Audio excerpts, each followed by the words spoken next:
Welcome to Arts Roll Call, a podcast showcasing artists and arts organizations, highlighting the role of the arts today in Greater Lansing.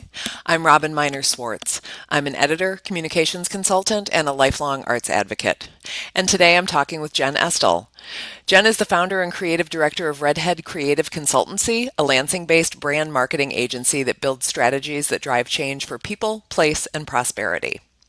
Jen is also president of Mahoney & Associates, a full-service promotional products company, and she's the founder of Nelson Gallery in downtown Lansing, a space for well-curated art and design in the historic mid-century George Nelson building. On the Speakeasy podcast, Jen and fellow business owner Karen Steffel explore honest conversations about creative industry leadership. Jen also serves on the board of Downtown Lansing, Inc. Jen, that's a lot of hats. Welcome to Arts Roll Call. Thanks so much for joining me today. Thank you, Robin. It is a lot of hats, and it's even dizzying to hear you talk about it. So maybe I have to kind of like out of body. A little bit. Well, let's start with the creation of Redhead Creative Consultancy. What made you want to start on that entrepreneurial path? Did you ever imagine yourself as a business owner? Oh gosh, no. No, I left Michigan State University with a journalism degree, and somehow I ended up owning a marketing firm. So that was 25 years ago. There was a little bit of a glass ceiling moment for me, and I had some very good friends who encouraged me to maybe go out on my own, and I've never looked back. So here I am. That's amazing. God, 25 years? 25 years. We celebrated in February of 2025. So wow. I guess we're almost to 26 years now. Wow, that's exciting. A long time. Redhead has obviously been on its own growth journey for a lot of years. You've had two moves in Old Town. More recently, you moved to downtown Lansing. What has that path been like, both in terms of the business and the physical moves? And how did you land in the Nelson building? Oh, how long do we have for this podcast? Right. No, I'm just kidding. Yeah, it was one of those, just like everybody else. We started a small business. I had like $200 and a Mac in my spare bedroom. And two children and the need for staff. Later, I realized that wasn't sustainable, so we started looking around. And so we found a nice little building in Old Town, 408 East Grand River. We loved it very much. It had been boarded up, and we sort of DIY'd it and brought the windows back and opened it up and did what we needed to do. You know, a few years later, more staff growth meant we needed a slightly bigger space, so we moved to a different place in Old Town, which was a very fun little move. 3 blocks down the street, we kind of had a parade. It was good times. And at that point, this is kind of important, I think, we sold that 408 building to Ria Van Atta, who has put Old Town General Store in it, which is a much better use for that original building. And so it was interesting because we felt like we took it as far as we could from boarded up to its next evolution, and then we were able to pass it to the person who could make it its best self, which is kind of nice. Mm-hmm. And then, somewhere during the pandemic, we realized we were done in the building we were in Old Town. And the funny thing is, this Nelson building that we're in our 20s, my husband and I toured this building and looked at buying it. And of course, we were young and broke, and it was way too big. And we loved it and looked around and thought, we love this, but we can't afford it. And so it sort of went on its way. And when it was time to do something new, we thought, well, what about that building downtown that we've always loved? And so we came and took a look at it, and it was a match made in heaven. It's the absolute perfect building, and I'll never leave. Well, and how fortunate that it was available again. Yeah, it's very interesting because most people listening to this podcast might know the history. It had been designed in the 1960s by George Nelson, who I could talk about for quite some time, a very famous mid-century designer. And it was designed as Lieberman's as a retail space. And the Price family who owned it was a little choosy. They had some offers to buy it previously, but people wanted to change it. And Tom, when he asked us what we wanted to do with the building, we said absolutely nothing. We want to keep it exactly the way it is. He said, you can have it. And so our job has been to bring this old girl back to her glory and systematically shine her up and make her what she was always meant to be. So that's kind of what we're doing. So did that plan always include creative placemaking? Did you envision a gallery, or did that unfold once you had the keys to the building? Oh, yeah. It unfolded once we had the keys to the building, because here's the catch. It's a fairly large building. I mean, not huge, but bigger than what Redhead would have needed.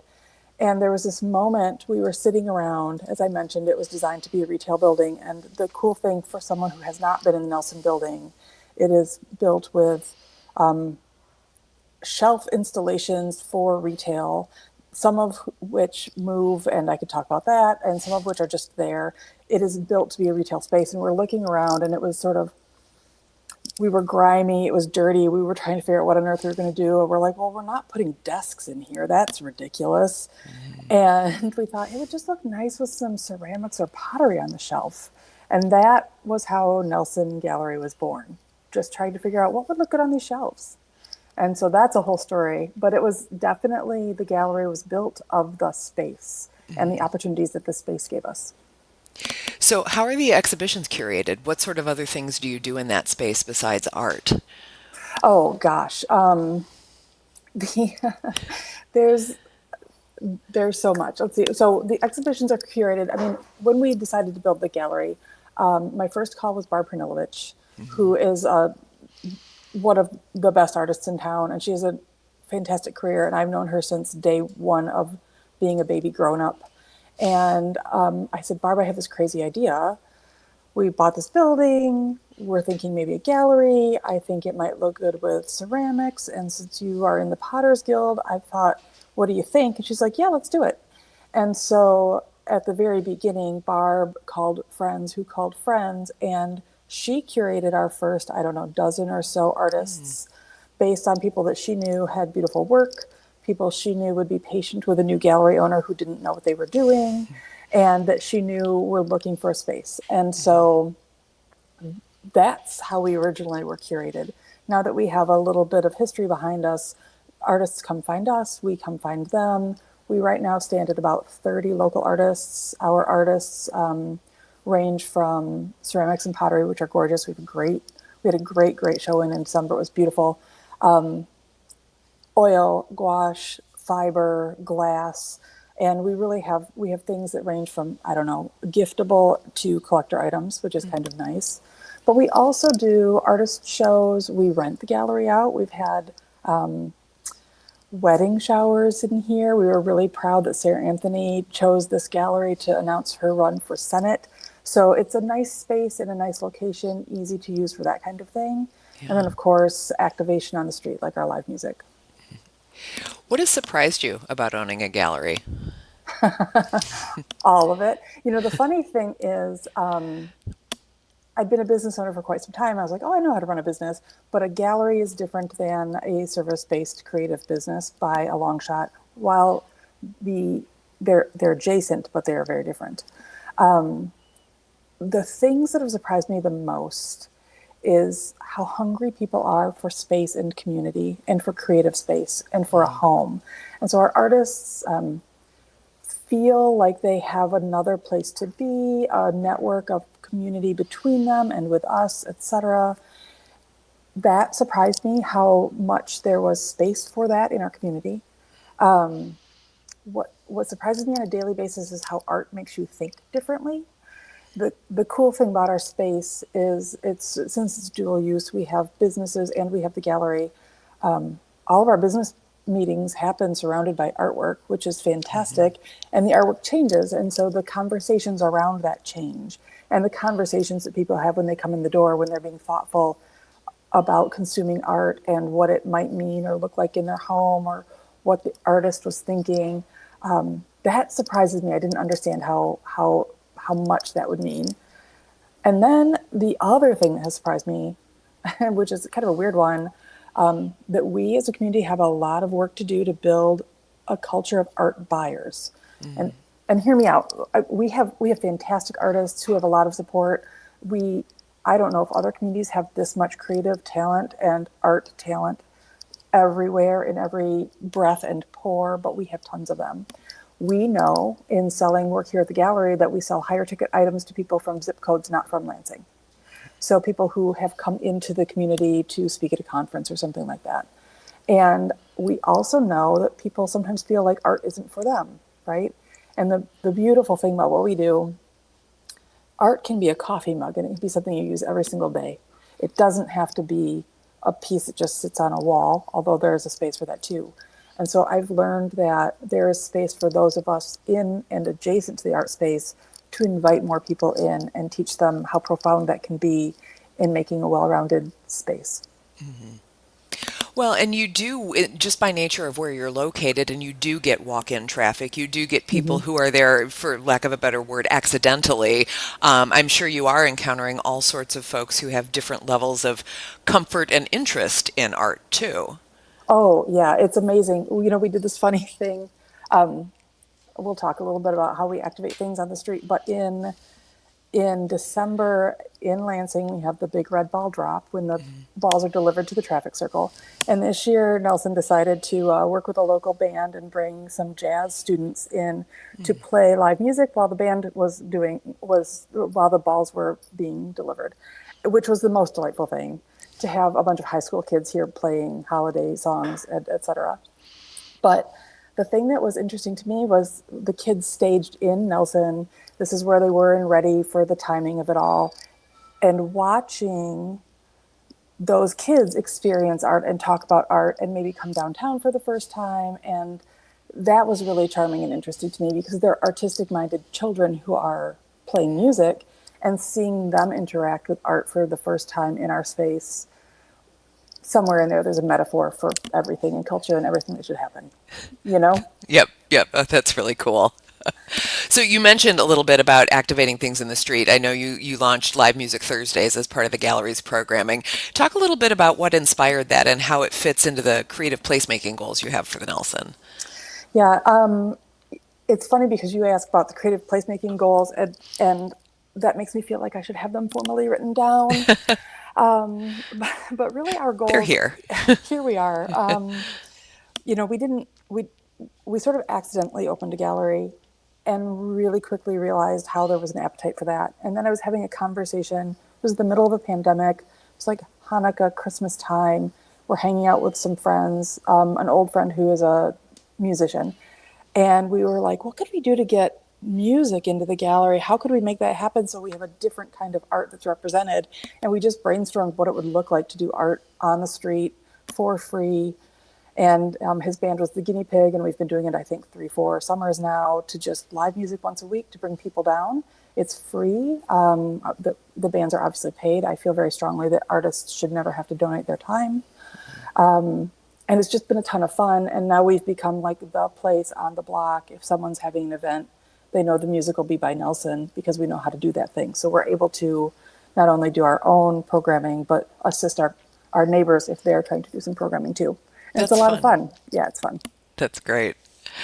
Well, I'd like to shift gears a little bit and talk about the Arts Impact Project grant that you received from the City of Lansing and the Arts Sure. Council. Tell us about that project and what inspired it.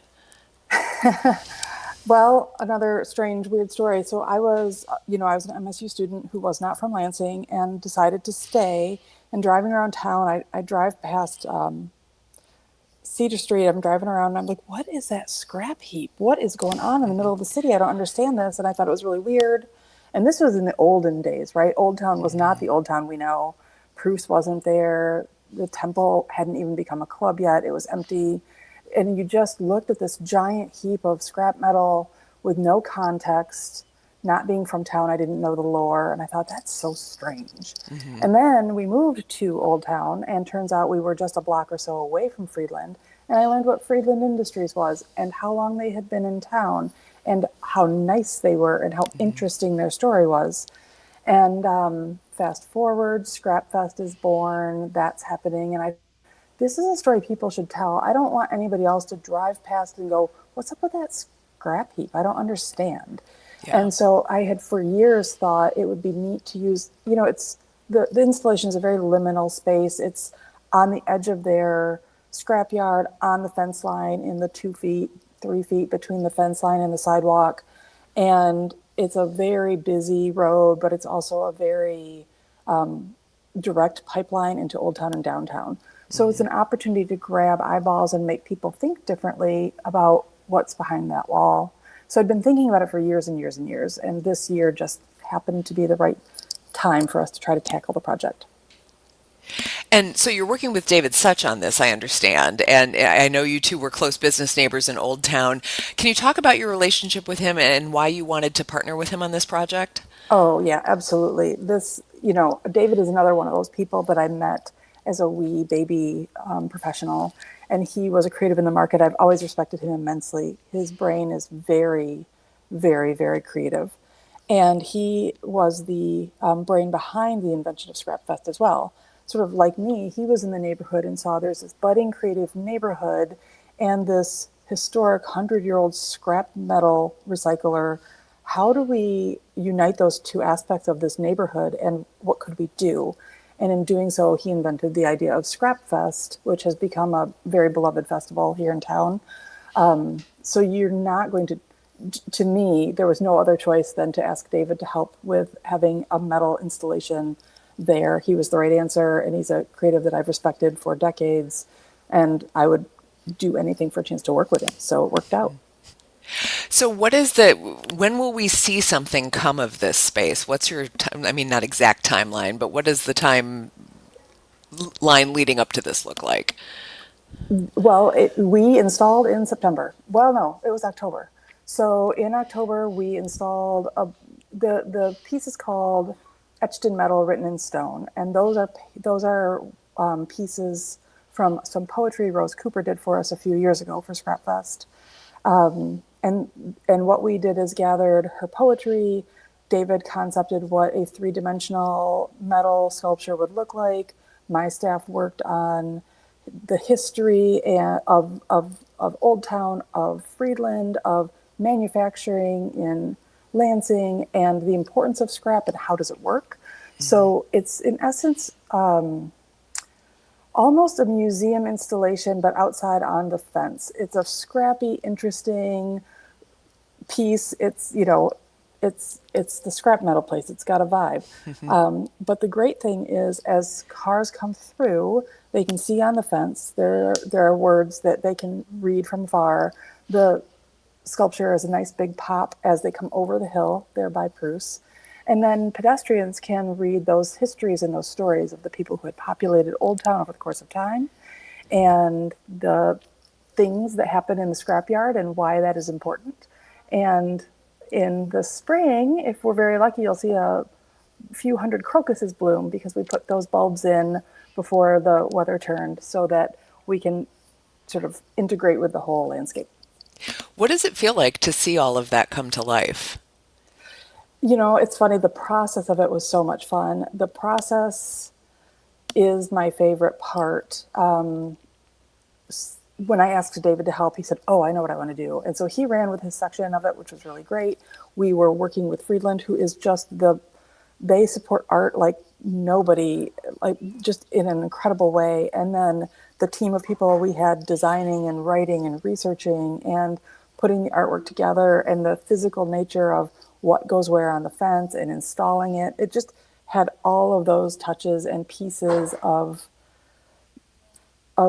beauty and interest, and it was just fun, and it was neat to see something that had been itching the back of my brain for quite some time come to fruition. That's cool. So you're also a member of the Arts Council, as both a creative business and a gallery owner. What does that relationship mean to you? I'll tell you, I thought about this one a lot. I don't think this community understands how much work the Arts Council has done for us in building our muscle. And I say that, for like what, a decade or so, they ran the placemaking summit. And I don't know if you can hear that on the podcast, but it's the front door of the gallery, people walking in and out. And I think the Arts Council taught us as a community how important arts and placemaking is to economic development and a healthy culture and people wanting to live in an environment. And I think they did all the work to help us all think about that collectively, which puts us now in the moment where we can do. And so for my example, that kind of thinking absolutely led to how we manifested Nelson Gallery and some of the activations we do on the street because my muscle has been built. And I think Arts Council's place in that has been very, very important. The way they are a connector so that artists get to know each other and feel supported, I think is very, very important. Then I think as a creative business owner, I will say creatives and artists, it's like herding cats. That, we have lots of ideas and we're going in a lot of different directions. The Arts Council gets to be the bumpers that keep people organized, help them do the parts that they're not necessarily as strong at because you're busy creating, not necessarily thinking about running the books or what have you. And advocating, because artists are busy creating. We need somebody to advocate for us and talk about it and keep that conversation relevant when we think about economic development. And so I think they do lots of that stuff to keep the foundation strong so artists can succeed. That's my 2 cents. Yeah. Well, at the beginning, I mentioned your relationship with Karen Steffel and the Speakeasy podcast you co-created. How did that come to life? Yeah, I think that's the last time you and I were on a podcast together. I think it is. We had you on there. It's funny, Karen and I met ages and ages ago as very young creatives in a club, in Ad Club, which is now American Advertising Federation. And over the course of time, we would find ourselves asking each other questions like, what do you do about this HR problem? Or who runs your benefits? Or what did you do about this when it comes to accounting? And so we found ourselves asking all those boring business questions because neither of us were trained to be business owners. You kind of get there without formal training, or at least you used to. So we became each other's crutch and sounding board. And a moment came through when we decided, if these conversations help us, maybe they would help other people. What if we made them into a podcast? The cool part is that conversation happened in the midst of a bar in the middle of Nashville somewhere.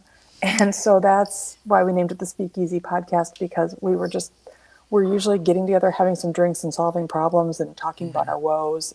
It's almost business therapy, I might call it. I might call it that. Yeah.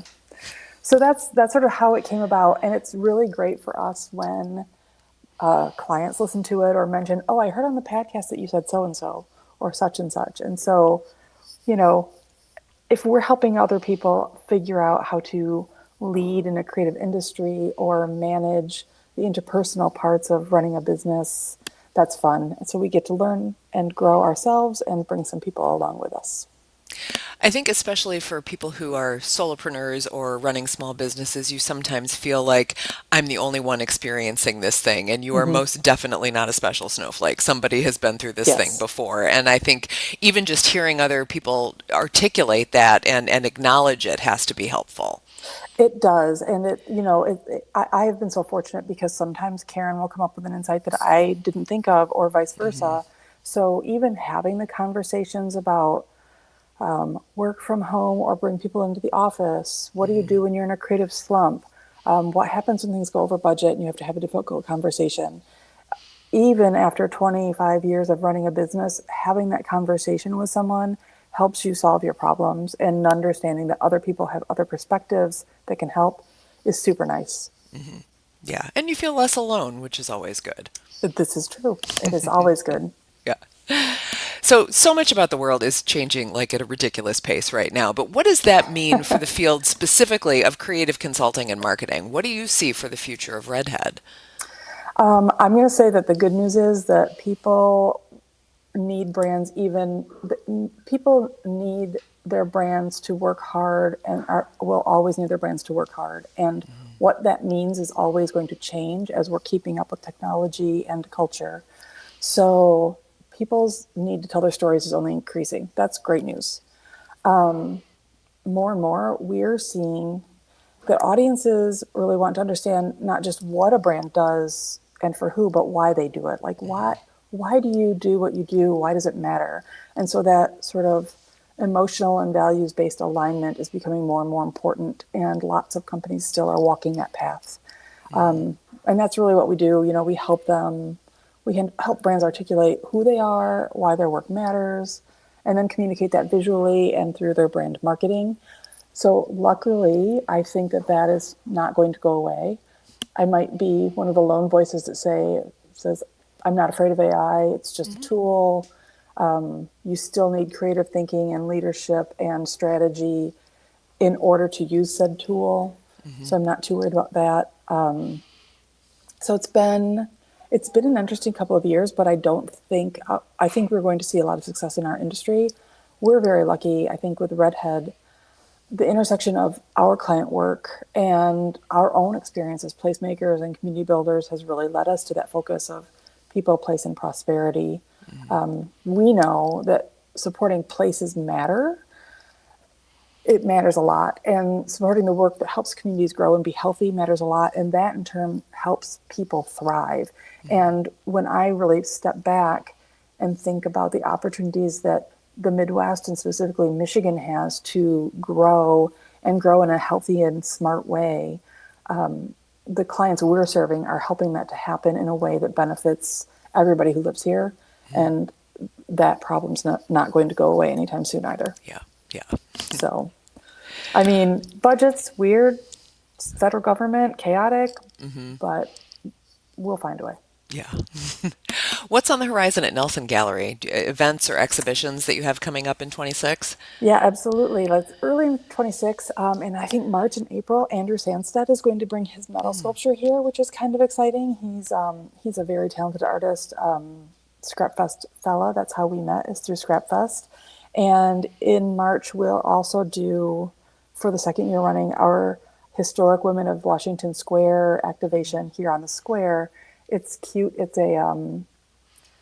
sort of a scavenger hunt. You get a clue about a historic woman who was meaningful to a business or helped a business person thrive, and you figure out which business they're in, and there are prizes for everybody at the end. So it really allows our businesses to work together on something fun.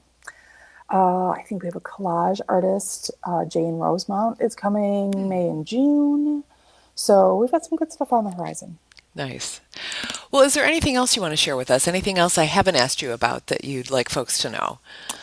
Goodness, I would say keep in mind that when you're supporting artists and when you are buying art for your home, whether it's something that you can pass down to your kids or something as functional as a bowl to eat your ramen in, it matters, and you're supporting the people who are very local, and we're quite thankful for that. Now, here you can find us at the nelsongallery.com, or you can find us at downtown Lansing, 113 South Washington Square. We're right by the peanut shop, and come in and experience some art as well. You can, if you want to, listen to us on the speakeasypodcast.com. That's where Karen and I do all of our little business sharing. We also have great cocktail recipes associated with each episode, so you can check those out. Can confirm. And then Redhead, you can find us at redhead.studio, and that's where we do the brand marketing work. So, Excellent. Well, Jen, thanks so much for everything you do for Lansing, for Mid-Michigan, and the Arts Council is a great fan of you being that voice as well. But it means a lot for people to have that kind of heart for this community. So thank you. Thank you. And thanks for the time, Robin. We appreciate it. Thank you for joining me. This podcast has been a production of the Arts Council of Greater Lansing. To learn more about them, go to lansingarts.org.